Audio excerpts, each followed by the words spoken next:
October 28, 1944, somewhere in France, 736 black soldiers stood in formation. Tanks lined up behind them, M4 Shermans, M5 Stuarts, 30 tons of American steel. They had trained for over 2 years. 2 years of being told they weren't good enough. 2 years of doubt. 2 years of waiting while white units got sent to combat first. Now, finally, they were getting their chance. A convoy of jeeps roared up. Out stepped a man they all recognized. 2 ivory-handled pistols on his hips, 3 stars on his helmet. Lieutenant General George S. Patton, Jr., commander of the Third Army. The most aggressive, controversial, successful general in the European theater. Patton vaulted onto the hood of an armored car. He looked at the black faces staring back at him, and he began to speak. What he said next would define these men for the rest of their lives. If you want to hear the true story of the most incredible tank battalion in World War II, hit that subscribe button right now. This is WW2 Documents, where we tell the stories that changed history. Let's go. March 15, 1942, Camp Claiborne, Louisiana. Deep in the Jim Crow South, the War Department activated the 751st Tank Battalion. 36 officers, 593 enlisted men, almost all black. A few white officers in command positions because the Army didn't trust black officers to lead combat units. This was only one of 3 black tank battalions in the entire United States Army. The military resisted creating them at all. The prevailing belief among white commanders was simple and brutal. Black men lacked the intelligence to operate complex machinery like tanks. They believed black soldiers were fine for support roles, cooking, loading supplies, building things. But tanks? Tanks required quick thinking, split-second decisions, technical knowledge. Black men couldn't handle that, or so they claimed. The men of the 761st trained under conditions designed to break them. They couldn't eat in the same mess halls as white soldiers, couldn't use the same facilities, couldn't go to the same towns on leave. This was Louisiana in 1942. Jim Crow wasn't just the law, it was religion. Local whites made it clear these black soldiers weren't welcome. Store owners refused to serve them. Police harassed them. Some were beaten. One soldier was lynched nearby during their training period, though it was covered up. The message was unmistakable. You're not real soldiers. You're not real men. You'll never be good enough. But their commanding officer, Lieutenant Colonel Paul L. Bates, believed differently. Paul Bates was white, from a privileged background, graduated from West Point. By every measure of 1940s America, he should have been another racist officer viewing his black troops as a burden. He wasn't. Bates looked at his men and saw potential. He saw soldiers who were hungrier, more motivated, more determined than any white unit, because these men had something to prove, everything to prove. So Bates pushed them, not to break them, but to make them excellent. He demanded perfection. He wouldn't accept excuses. He told them they would have to be twice as good as white soldiers to get half the recognition, and they believed him. One of those soldiers was 2nd Lieutenant Jack Roosevelt Robinson. You know him as Jackie Robinson, the man who would break baseball's color barrier in 1947. But in 1942, he was just another black officer in a segregated tank battalion. Robinson was everything the 761st represented: talented, educated, proud, and absolutely unwilling to accept second-class treatment. In July 1944, while still training at Camp Hood, Texas, Robinson got on a military bus. He sat in the middle. A white bus driver ordered him to move to the back. Robinson refused. The driver called the military police. They tried to arrest Robinson for insubordination. He stood his ground, citing Army regulations that prohibited segregation on military buses on federal installations. Lieutenant Colonel Bates refused to court-martial Robinson. He knew Robinson was right. The regulations were clear. But higher command wanted Robinson punished. So they transferred him out of the 761st to another unit whose commander would sign the court-martial papers. Robinson was tried for insubordination and disturbing the peace. The charges were absurd, but this was Texas in 1944. Remarkably, Robinson was acquitted. An all-white military court found him not guilty. But the trial took months. By the time it was over, the 761st had shipped out to Europe. Robinson never saw combat with them. He was devastated. His men were going to war without him. Years later, Robinson would say that missing combat with the 761st was one of his greatest regrets. He wanted to prove himself on the battlefield with his brothers. September 1943. The 751st moved to Camp Hood, Texas, for advanced training. They transitioned from light tanks to medium tanks, M4 Shermans, the backbone of American armored warfare. For over a year, they trained in the brutal Texas heat, gunnery, tactics, maintenance, formation drills, everything a tank battalion needed to know. General Ben Lear, commander of the 2nd Army, conducted a special review. His assessment? Superior. He declared them combat ready. But still, they didn't deploy. D-Day came and went in June 1944, the invasion of France. American forces storming the beaches, tank battalions rolling across Normandy. White tank battalions. The 751st stayed in Texas, waiting, watching other units get their chance while they remained behind. Some began to wonder if they would ever see combat, if all this training was just for show, a way to keep them busy and out of the way. Then, finally, the orders came. June 9th, 1944, 3 days after D-Day. The 751st Tank Battalion received orders for overseas deployment. They boarded the British troop transport Esperance Bay in New York. Destination, England, then France, then combat. By the time they arrived in Britain on September 8, 1944, the war in Europe had been raging for over 5 years. American, British, and Canadian forces had been fighting in France for 3 months since D-Day.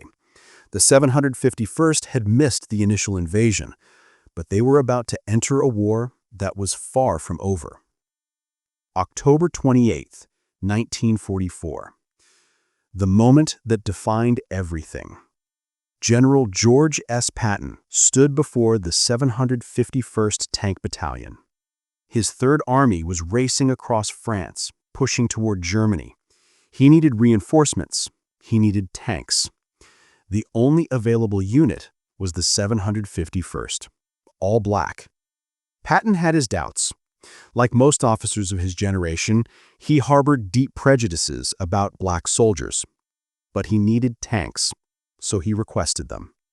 Now he stood before these men, and he gave them the speech. Men, you're the first Negro tankers to ever fight in the American Army. I would never have asked for you if you weren't good. I have nothing but the best in my army. I don't care what color you are, as long as you go up there and kill those Kraut sons of bitches. He paused. Let that sink in. Everyone has their eyes on you and is expecting great things from you. Most of all, your race is looking forward to your success. Don't let them down. Another pause, then the hammer. And damn you, don't let me down." The men stood silent, processing what they'd just heard. On one hand, Patton had acknowledged their ability. He'd said he had nothing but the best. He'd said color didn't matter. On the other, the message was clear. You have to prove yourselves every single day. One mistake, and you'll confirm every racist stereotype.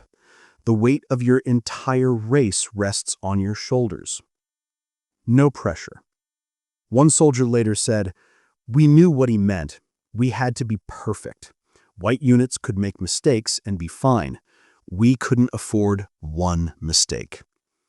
10 days later, on November 7th, 1944, the Black Panthers entered combat. November 7th, 1944, Morville-les-Vicq, France, a small town near the German border, heavily fortified by German troops. The 751st Tank Battalion's first combat mission, supporting the 26th Infantry Division. The objective? Take the town. Other units had tried. Other units had been beaten back. The Germans had dug in. Machine gun nests, anti-tank guns, mortars. They weren't giving up Morville without a fight. The night before the attack, Lieutenant Colonel Bates was wounded. He wouldn't be leading the assault.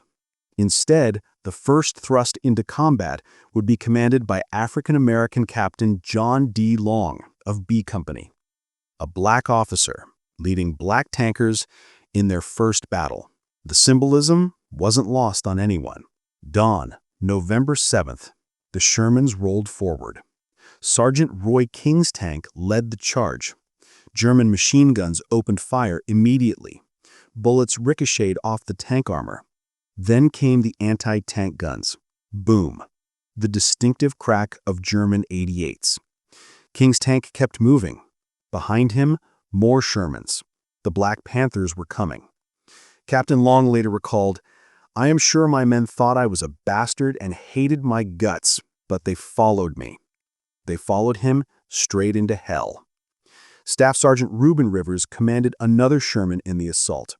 As his tank advanced, a German roadblock appeared, massive logs and debris blocking the narrow street. His tank stopped. The column behind him stopped. They were sitting ducks. Under heavy German small arms fire, Reuben Rivers climbed out of his tank. Bullets cracked past him, ricochets sparked off the steel. He ignored them. He attached a tow cable from his Sherman to the roadblock, climbed back inside, reversed his tank. The cable went taut. The roadblock shifted, then broke apart. The road was clear. Rivers had just saved the entire advance, while under fire, exposed, fearless. They pushed into Morville, house to house, tank against anti-tank gun, Sherman against machine gun nest. By the end of the day, Morville-les-Vicq belonged to the Americans. The 761st Tank Battalion had won its first battle. The word spread quickly through the American lines. The black tankers could fight. More than that, they could win. Major General Willard S. Paul, commander of the 26th Infantry Division, sent a commendation.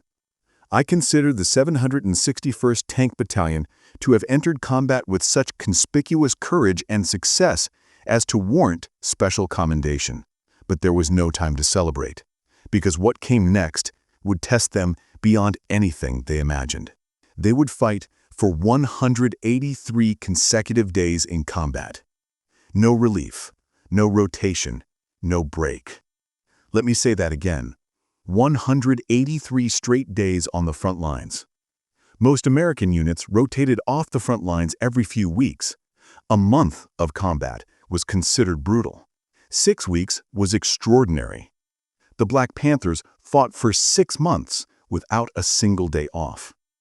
November, December, January, February, March, April. Every single day, the 761st was in combat. They fought through the forests of eastern France, through the snow of the Ardennes, through the mud of the Rhineland, through the rubble of German towns. They faced the full weight of the German army, panzers, tigers, Panthers, the best tanks Germany had. And they won, again and again and again. November 1944 alone, 156 casualties, 24 men killed, 81 wounded, 14 tanks destroyed, 20 more damaged. Most units would be pulled off the line after losses like that. The 761st kept fighting. November 16, 1944, just 9 days after his heroism at Morville, Staff Sergeant Reuben Rivers was leading his Sherman through German territory near Gebling, France. A German anti-tank gun scored a direct hit on his tank. The shell tore through the armor. Rivers was hit in the leg, badly wounded, bleeding heavily. The medics wanted to evacuate him. His leg was mangled. He needed immediate treatment or he'd lose it, maybe die. Rivers refused. He said, "I know my leg is gone, but I can still command my tank. My men need me." He stayed in his tank, kept fighting, led his platoon forward for 2 more days. On November 19th, another German anti-tank gun found his tank. This time, the shell penetrated the turret. Reuben Rivers was killed instantly. He was 25 years old, from Oklahoma, one of the finest tank commanders in the entire United States Army.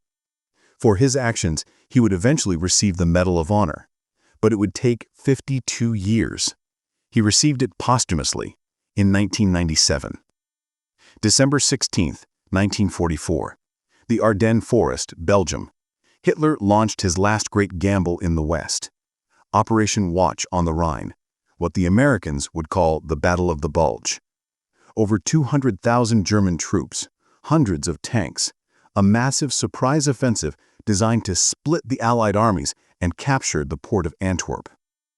The initial assault hit American lines like a sledgehammer. Entire divisions were surrounded. Bastogne was cut off. Chaos reigned. Patton's Third Army was ordered to wheel north and relieve Bastogne. It was a desperate race, and Patton needed every tank he had, including the Black Panthers.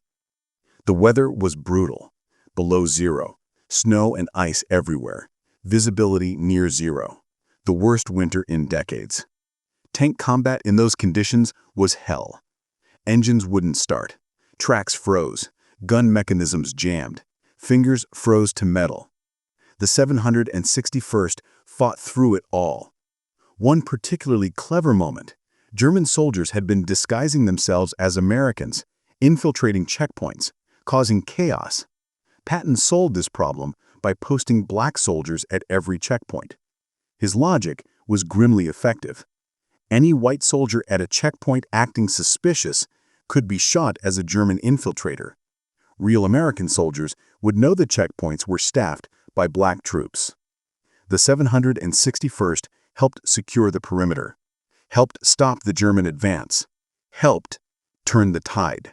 January 1945, the small Belgian town of Tillet, a German stronghold. Every American unit sent to take Tillet had been beaten back, tanks destroyed, infantry pinned down, artillery useless against the German defenses. The mission was given to the 761st. Take Tillet, no matter what. They attacked in the snow. Shermans sliding on ice, German Panzerfausts, anti-tank rockets flying from every building, machine guns from every window. The Black Panthers fought building by building, street by street, tank by tank. And they took Tillet. The town that no one else could capture, the 761st took it. March 1945, the Siegfried Line, Hitler's fortress wall along the German border. Hundreds of miles of bunkers, tank traps, minefields, and fortifications. The Allies had to break through, but the Siegfried Line had stopped them before. It was designed to be impenetrable. The 761st was assigned to help punch through. They fought like demons, blasting bunkers with tank fire, using combat engineers to clear minefields, pushing through obstacles that were supposed to stop armies. By the end of March, they had broken through. The 761st had helped crack the Siegfried Line. Patton's 4th Armored Division poured through the hole into Germany. The Black Panthers had opened the door to Hitler's homeland. April 1945. Germany was collapsing, but the fighting was vicious. Every town was a battle. Every road was contested.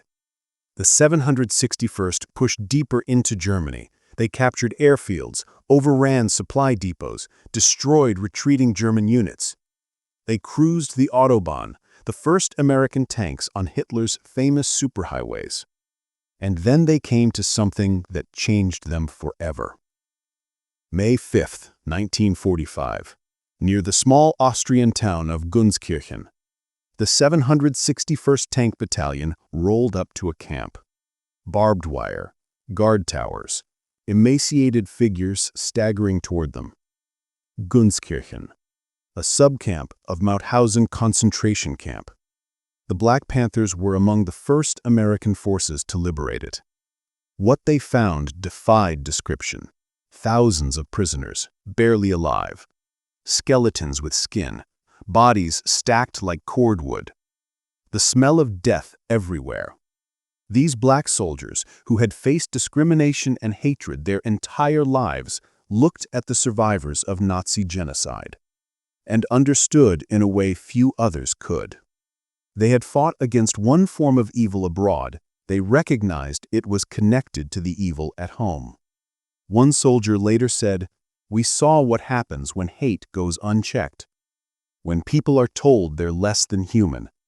We were fighting that same fight back home." May 8, 1945, VE Day, victory in Europe. The war was over. The 761st Tank Battalion had fought for 183 consecutive days, from November 7, 1944, to May 8, 1945. Their record: participated in 4 major Allied campaigns, fought in 6 different countries: France, Belgium, Luxembourg, Germany, Austria, and Czechoslovakia. Attached to 3 separate armies. Worked with 7 different divisions. Inflicted over 130,000 casualties on the enemy. Destroyed or captured hundreds of enemy vehicles. Liberated 30 towns. Helped liberate concentration camps. Their decorations: 1 Medal of Honor, posthumous, Sergeant Reuben Rivers. 7 Silver Stars, 3 posthumous. 56 Bronze Stars. 246 Purple Hearts. 391 total decorations for heroism. 8 enlisted men received battlefield commissions. Their losses: 3 officers killed in action. 31 enlisted men killed in action. 22 officers wounded. 280 enlisted men wounded. Dozens of tanks destroyed. More wounded in spirit by what they endured. June 1946. The 761st Tank Battalion was deactivated. The men were sent home. They had proven everything. They had fought longer, harder, and more successfully than almost any other unit in the European theater. They came home as heroes, except they weren't treated that way. In the South, they couldn't vote, couldn't eat in white restaurants, couldn't stay in white hotels, had to sit in the back of buses. Black soldiers who had driven tanks through Germany were told they couldn't drink from white water fountains in Alabama. Men who had earned Silver Stars for valor were refused service at gas stations in Mississippi. Tank commanders who had led men into battle against Nazis were threatened by the Ku Klux Klan in Georgia. The bitter irony was crushing. They had fought for freedom abroad and returned to find none at home. For decades, the story of the 761st was barely told. Their achievements were minimized, their heroism forgotten. History books focused on white units. Movies showed white soldiers. Documentaries interviewed white veterans. The Black Panthers were erased. Part of it was deliberate. Acknowledging their success meant acknowledging that racism was a lie, that black soldiers were just as capable as white soldiers, that segregation had no justification. So the story was buried. The veterans themselves struggled. Some became activists. Others tried to move on. Many carried the pain silently. They had given everything and received nothing in return. 33 years after the war ended, the 761st Tank Battalion finally received a Presidential Unit Citation. The citation read, "Throughout this period of combat, the courageous and professional actions of the members of the Black Panther Battalion, coupled with their indomitable fighting spirit and devotion to duty, reflect great credit on the 761st Tank Battalion, the United States Army, and this nation. Better late than never, but still late." January 13, 1997, President Bill Clinton stood in the White House. He was about to present the Medal of Honor to 7 black soldiers from World War II. 7 men who should have received it decades earlier, but didn't because they were black. One of them was Staff Sergeant Reuben Rivers of the 761st Tank Battalion. Rivers had been dead for 52 years. His family received the medal in his name. Clinton said, "No African American who deserved the Medal of Honor for his service in World War II received it. History has been made whole today." Today, the story of the 761st is finally being told.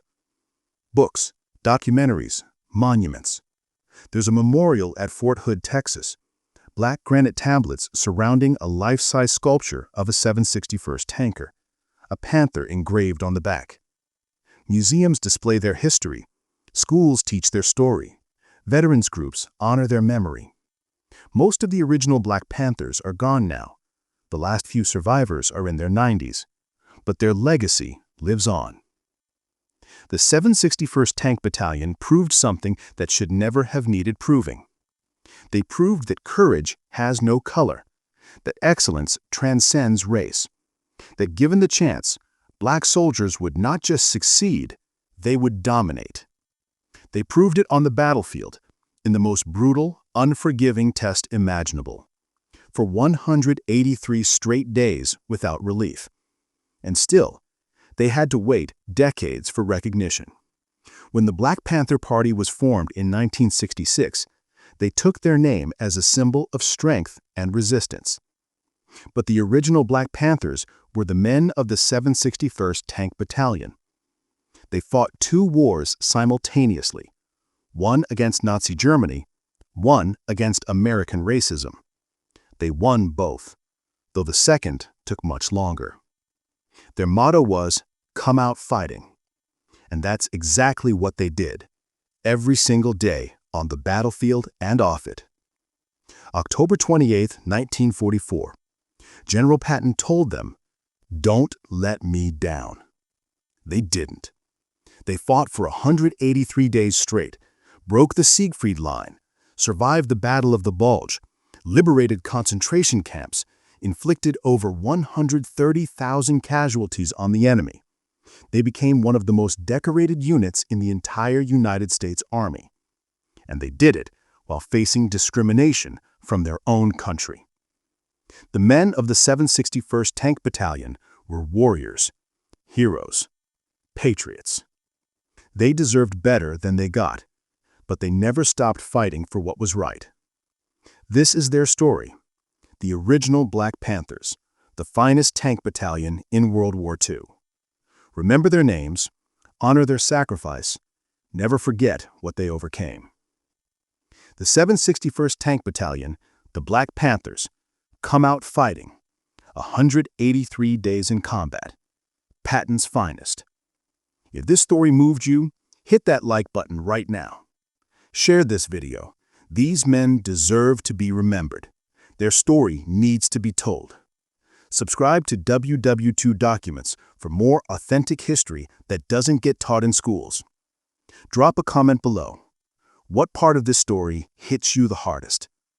The Black Panthers proved that excellence has no color, that courage transcends race, that when given the chance, they would not just succeed, they would dominate. Never forget their story, never forget their sacrifice, Never forget the 761st.